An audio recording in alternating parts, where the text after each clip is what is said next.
कलयुग के अंदर सबसे बड़ा बात जो आती है, दुख तो दुख है ही है। कलयुग के संग क्या होता है कि जो जीव है, भगवत रास्ता जो प्राप्त करने के लिए भगवान ने जीव के लिए एक रास्ता बनाया है। 84 लाख योनियां बनाई भोग के लिए। 33 कोट देवी देवता इसके अधिक नौकर चौकर हैं, इनकी सब व्यवस्था करते हैं। अब 84 लाख योनियों की से निकलना कैसे है, उसके लिए भगवान ने एक रास्ता बताया। माया मुक्त जीवेर नाही कृष्ण ज्ञान। माया के मुग्ध होने से, मुग्ध कहते हैं जैसे नशा हो जाता है, जैसे कोई भूल जाता है, तो माया के प्रभाव में व्यक्ति भूल जाता है कि मैं, मेरा संबंध भगवान से है। उस भगवान को मैं कैसे प्राप्त करूं? तो उसके लिए भगवान एक रास्ता देते हैं। जीवेर कृष्ण कृपा पाए कृष्ण वेद पुराण। भगवान ने वेद और पुराण बनाए हैं। ये जो वेद पुराण है, ये गाइड है यहां इस संसार से निकलने के लिए। और ये जो वेद पुराण जो नहीं मानता, तो ठीक है, भगवान कहते हैं ये शास्त्र विधि उत्सर्ज्य वर्तते काम कारवत। जो इनको नहीं मानेगा, ना सिद्धि वापन होती, वो सिद्धि को प्राप्त नहीं कर सकेगा। ना सुखम ना परम गति। सुख की प्राप्ति तो होगी नहीं, परम गति तो हो ही नहीं सकती। मैं नहीं कहता, भगवान कृष्ण कहते हैं, क्योंकि इस संसार से निकलने का रास्ता वेद पुराण है।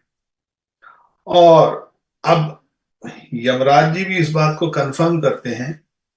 जब यमदूत गए यमराज जी के पास, तो यमदूत पूछते हैं यमराज जी को, आगे हमारा पूरा उसका आगे आएगा हमारा प्रवचन उसमें। तो यमदूत अजामिल का केस में, तो यमदूत पूछते हैं यमराज जी को, तो यमराज जी को कहते हैं कि हे प्रभु, हमने तो सोचा आप भगवान हैं। तो यमराज जी तब कहते हैं नहीं, मैं नहीं, मेरे ऊपर भगवान कृष्ण है। और फिर वो कहते हैं वेद प्रणीतो ही धर्म। जो धर्म है वो केवल वेदों में ही है।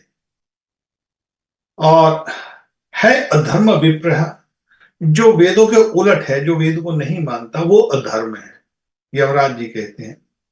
और फिर वो कहते हैं वेदो नारायण साक्षात। ये जो वेद शास्त्र हैं, ये साक्षात नारायण हैं।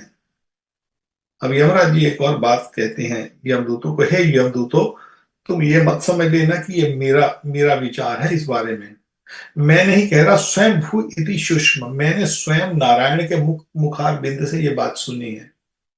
स्वयं नारायण ने मेरे को, स्वयं भगवान विष्णु ने, यमराज जी कहते हैं, मेरे को बताया है कि जो धर्म है वो केवल वेद शास्त्रों को मानने में है, और जो वेद शास्त्र नहीं मानता वो अधर्मी। तो अब वेद शास्त्रों के बगैर भगवान को जाना नहीं जा सकता।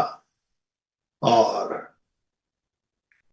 वाल्मीकि रामायण में एक बात कही है, वो कहते हैं कि घोर कलयुग प्राप्त वेद मार्ग बहिष्कृत। मगर जब कलयुग आएगा तो वेद मार्ग छूट जाएगा, लोग वेद मार्ग को नहीं पहचानेंगे। अब वेद मार्ग को नहीं पहचानेंगे तो भगवान को कैसे प्राप्त करोगे?